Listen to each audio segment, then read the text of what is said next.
ಶ್ರೀಕೃಷ್ಣಾಯ ನಮಃ. ವಸುದೇವಸುತಂ ದೇವಂ ಕಂಸಚಾಣೂರಮರ್ದನಂ ದೇವಕೀ ಪರಮಾನಂದಂ ಕೃಷ್ಣಂ ವಂದೇ ಜಗದ್ಗುರುಂ. ಬ್ರಹ್ಮಸ್ಥಾನ ಸರೋಜಮಧ್ಯವಿಲಸತ್ ಚೀತಾಂಶುಪೀಠಸ್ಥಿತಂ ಸ್ಫೂರ್ಜತ್ಸೂರ್ಯರುಚಿಂ ವರಾಭಯಕರಂ ಕರ್ಪೂರಕುಂದೋಜ್ವಲಂ ಶ್ವೇತಸ್ರಗ್ವಸನಾನುಲೇಪನಯುತಂ ವಿದ್ಯುದೃಚಾ ಕಾಂತಯ ಸಂಶ್ಲಿಷ್ಟಾರ್ಧತನುಂ ಪ್ರಸನ್ನವದನಂ ವಂದೇ ಗುರುಂ ಸಾದರಂ. ಶ್ರೀಗುರುಭ್ಯೋ ನಮಃ. ಲಂಬೋದರಂ ಪರಮಸುಂದರಮೇಕದಂತಂ ರಕ್ತಾಂಬರಂ ತ್ರಿನಯನಂ ಪರಮಂ ಪವಿತ್ರಂ ಉದ್ಯದ್ದಿವಾಕರ ಕರೋಜ್ವಲಕಾಯಕಾಂತಂ ವಿಘ್ನೇಶ್ವರಂ ಸಕಲವಿಘ್ನಹರಂ ನಮಾಮಿ. ತ್ವಾಂ ದೇವ ವಿಘ್ನದಲನೇತಿ ಚ ಸುಂದರೇತಿ ಭಕ್ತಿಪ್ರಿಯೇತಿ ಸುಖದೇತಿ ಫಲಪ್ರದೇತಿ ವಿದ್ಯಾಪ್ರದೇತ್ಯಗಹರೇತಿ ಚ ಯೇ ಸ್ತುವಂತಿ ತೇಭ್ಯೋ ಗಣೇಶವರದೋ ಭವ ನಿತ್ಯಮೇವ. ಶ್ರೀ ಮಹಾಗಣಪತಯೇ ನಮಃ. ಯಾ ಕುಂದೇಂದು ತುಷಾರಹಾರಧವಳ ಯಾ ಶುಭ್ರ ವಸ್ತ್ರಾವೃತ ಯಾ ವೀಣಾ ವರದಂಡಮಂಡಿತಕರ ಯಾ ಶ್ವೇತ ಪದ್ಮಾಸನ ಯಾ ಬ್ರಹ್ಮಾಚ್ಯುತ ಶಂಕರ ಪ್ರಭೃತಿಭಿಃ ದೇವೈಃ ಸದಾ ವಂದಿತಾ ಸಾ ಮಾಂ ಪಾತು ಸರಸ್ವತೀ ಭಗವತಿ ನಿಶ್ಶೇಷ ಜಾಡ್ಯಾಪಃ. ಶ್ರೀ ಸರಸ್ವತ್ಯೇ ನಮಃ. ವೇದಾರ್ಥತತ್ವವಿಶದೀಕರಣೇನ ಪುಂಸಾಂ ಉಚ್ಚೈರ್ಗತಿಂ ಜಗತಿಯೋ ದಯಾಯ ವಿಧಾತುಂ ರಮ್ಯಾಂ ಪುರಾಣಪದವೀಂ ಪ್ರಣಿನಾಯ ತಸ್ಮೈ ಲೋಕೇಶವೈಭವಪುಷೇ ಋಷಯೇ ನಮಸ್ತಾತ್. ತಸ್ಮೈ ವ್ಯಾಸಾಯ ಮುನಯೇ ಸರ್ವಜ್ಞಾಯ ಮಹರ್ಷಯೇ ಪರಾಶರ್ಯಾಯ ಶಾಂತಾಯ ನಮೋ ನಾರಾಯಣಾತ್ಮನೆ. ಶ್ರೀ ವ್ಯಾಸಾಯ ನಮಃ. ನಾರಾಯಣಂ ನಮಸ್ಕೃತ್ಯ ನರಂ ಚೈವ ನರೋತ್ತಮಂ ದೇವೀಂ ಸರಸ್ವತೀಂ ವ್ಯಾಸಂ ತತೋ ಜಯಮುದೀರಯೇತ್. ಕನಕರುಚಿದುಕೂಲಃ ಕುಂಡಲೋಲ್ಲಾಸಿಗಲ್ಲಃ ಶಮಿತಭುವನಭಾರಃ ಕೋಪಿ ಲೀಲಾವತಾರಃ ತ್ರಿಭುವನ ಸುಖಕಾರಿ ಶೇಷಶಾಯೀ ಮುಕುಂದೋ ಪರಿಕಲಿತರಮಾಂಗೋ ಮಂಗಲಂ ನಸ್ತನೋತು. ನಮಾಮಿ ಗೋವಿಂದ ಪದಾರವಿಂದಂ ಸದೇಂದಿರಾನಂದನಮುತ್ತಮಾಡ್ಯಂ ಜಗಜ್ಜನಾನಾಂ ಹೃದಯ ಸನ್ನಿವಿಷ್ಟಂ ಮಹಾಜನೈಕಾಯನಮುತ್ತಮೋತ್ತಮಂ. ನಮಸ್ತೆ ಚಕ್ರಹಸ್ತಾಯ ಶಾಂಗಹಸ್ತಾಯ ತೇ ನಮಃ. ನಂದಹಸ್ತಾಯ ತೇ ವಿಷ್ಣೋ ಶಂಖಹಸ್ತಾಯ ತೇ ನಮಃ. ಓಂ ನಮೋ ವಾಸುದೇವಾಯ ನಮಃ ಸಂಕರ್ಷಣಾಯ ಚ ಪ್ರದ್ಯುಮ್ನಾಯ ನಮಸ್ತುಭ್ಯಂ ಅನಿರುದ್ಧಾಯ ತೇ ನಮಃ. ಅನಾಕಾರೋ ಮಹೋಜಾಶ್ಚ ಯಶ್ಚಾದೃಷ್ಟಗತಿರ್ದಿವಿ ಜಗತ್ಪೂಜ್ಯೋ ಜಗತ್ಪ್ರಾಣಂ ತಂ ವಾಯುಂ ಪ್ರಣಮಾಮ್ಯಹಂ. ವಾಯುರೂಪಿ ಪರಮಾತ್ಮನೇ ನಮಃ. ಪ್ರಿಯ ಬಾಂಧವರೇ, ನಮ್ಮ ಈ ಶ್ರೀ ಲಾಲೀಕೃಷ್ಣ ಚಾನಲ್ಗೆ ಸ್ವಾಗತ. ಇಂದಿನ ವಿಡಿಯೋದಲ್ಲಿ ನಾವು ಶ್ರೀಮದ್ ವಾಯು ಮಹಾಪುರಾಣದ ಪ್ರಥಮ ಖಂಡದ 38ನೆಯ ಅಧ್ಯಾಯದ ಪೂರ್ವಾಂಶದ ವಿಚಾರ ಮಾಡೋಣ. ಈ ಅಧ್ಯಾಯದಲ್ಲಿ ಭುವನ ವಿನ್ಯಾಸ, ಶಿಶಿರ ಪತಂಗಗಳ ಮಧ್ಯಭಾಗವು ಕರ್ದಮರ ಆಶ್ರಮ, ಅದರ ಪಕ್ಕದಲ್ಲಿ ಆಮ್ರವನ, ಶುಕಾಶ್ರಮ, ಬಿಲ್ವವನ, ನಾಗವನ ಮೊದಲಾದವುಗಳ ವಿಚಾರ ಮಾಡೋಣ. ಶ್ರೀಕೃಷ್ಣಾಯ ನಮಃ.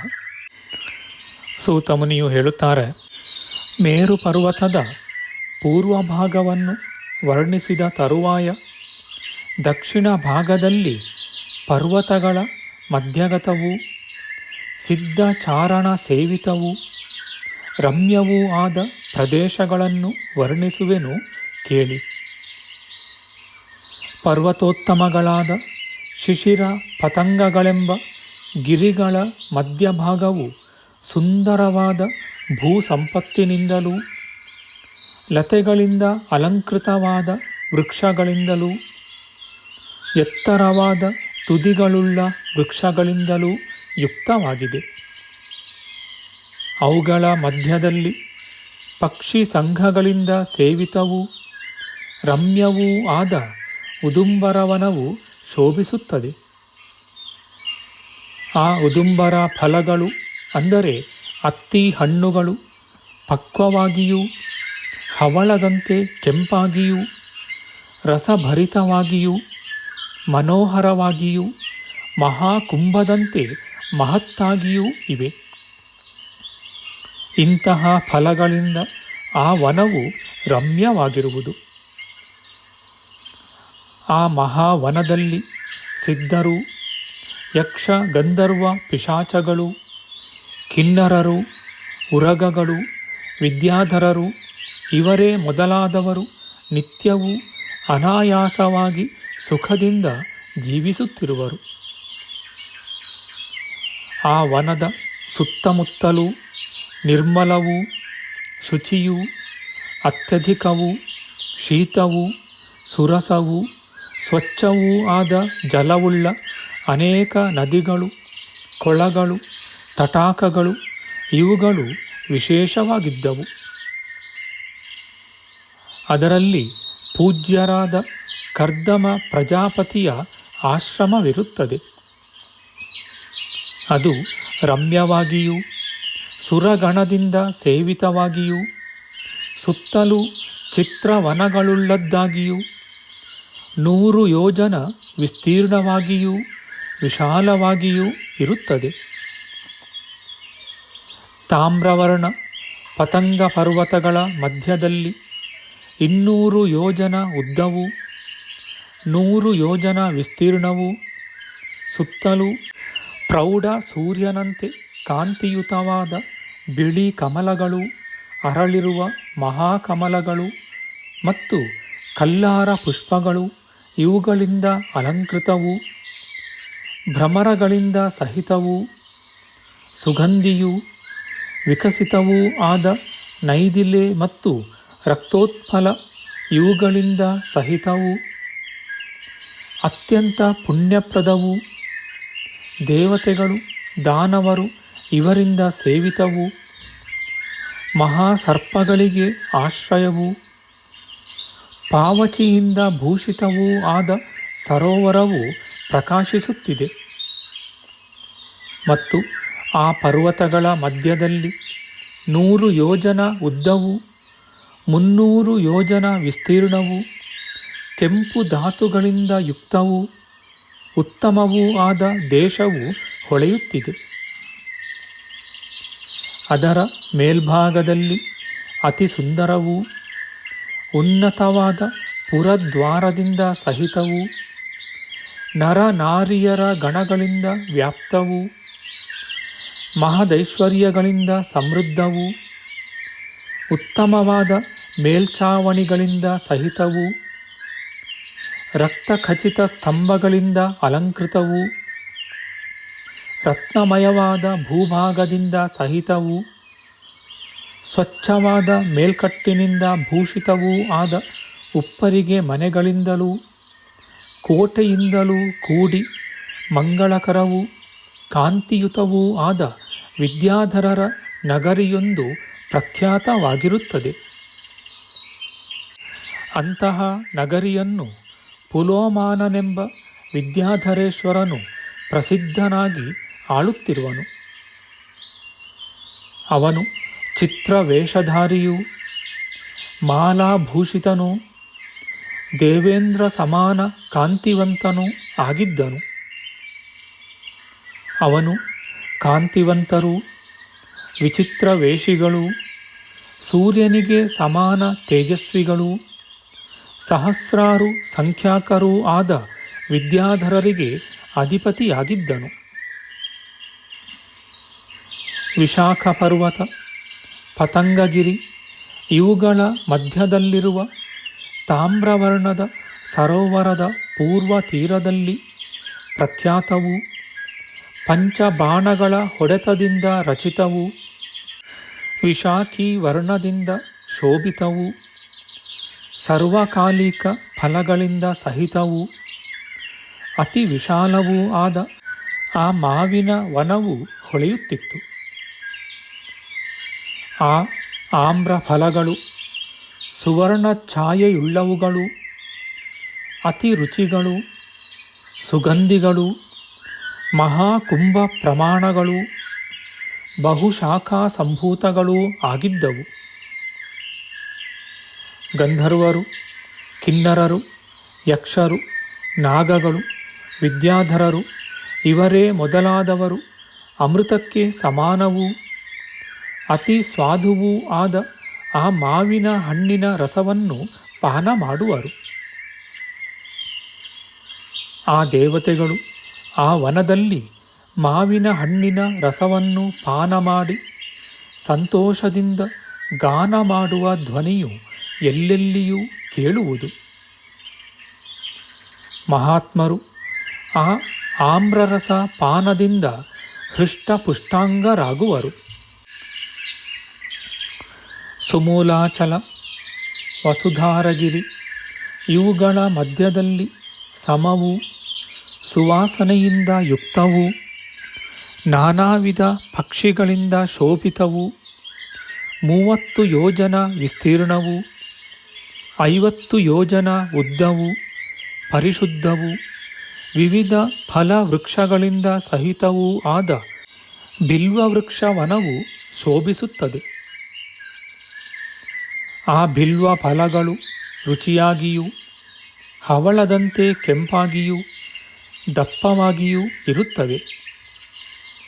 ಅವುಗಳು ಒಡೆದು ರಸಗಳು ಕೆಳಗೆ ಸುರಿದಿರುವುದರಿಂದ ಭೂಮಿಯು ಕೆಸರಾಗಿರುವುದು. ಆ ವನದಲ್ಲಿ ಯಕ್ಷ, ಗಂಧರ್ವ, ಕಿನ್ನರ, ಸಿದ್ಧ, ನಾಗ ಇವರೇ ಮೊದಲಾದವರು ಆ ಫಲಗಳನ್ನು ತಿಂದು ಸುಖವಾಗಿ ಜೀವಿಸುತ್ತಿರುವರು. ವಸುಧಾರಗಿರಿ ಮತ್ತು ರತ್ನಧಾರಗಿರಿ ಇವುಗಳ ಮಧ್ಯದಲ್ಲಿ 30 ಯೋಜನ ವಿಸ್ತೀರ್ಣವೂ 100 ಯೋಜನ ಉದ್ದವೂ ಸುಗಂಧಿಯೂ ಕುಸುಮಿತ ವೃಕ್ಷಗಳುಳ್ಳದ್ದೂ ಆದ ಕಿಂಶುಕವನವು ಪ್ರಖ್ಯಾತವಾಗಿರುತ್ತದೆ. ಅದು ಪುಷ್ಪ ಸಮೃದ್ಧಿಯಿಂದ ಸೂರ್ಯನಂತೆ ಯಾವಾಗಲೂ ಪ್ರಕಾಶಿಸುವುದು. ಆ ವನದ ವಾಸನೆಯು ದಿಗ್ಮಂಡಲದವರೆಗೂ ವ್ಯಾಪ್ತವಾಗಿರುವುದು. 100 ಯೋಜನದಷ್ಟು ಸುತ್ತಲೂ ವಾಸನೆಯು ಹರಡಿರುವುದು. ಸಿದ್ಧರು, ಚಾರಣರು, ಅಪ್ಸರ ಸ್ತ್ರೀಯರು ಇವರ ಗುಂಪಿನಿಂದ ಸದಾ ಸೇವಿತವೂ ರಮ್ಯವೂ ಸರೋವರಗಳಿಂದ ಅಲಂಕೃತವೂ ಆದ ಕಿಂಶುಕವನವು ಸದಾ ಕಾಲದಲ್ಲಿಯೂ ಹೊಳೆಯುತ್ತಿರುವುದು. ಆ ಬಿಲ್ವವನದಲ್ಲಿ ಸೂರ್ಯದೇವನ ದೇದೀಪ್ಯಮಾನವೂ ವಿಶಾಲವೂ ಆದ ದೇವಾಲಯವಿರುವುದು.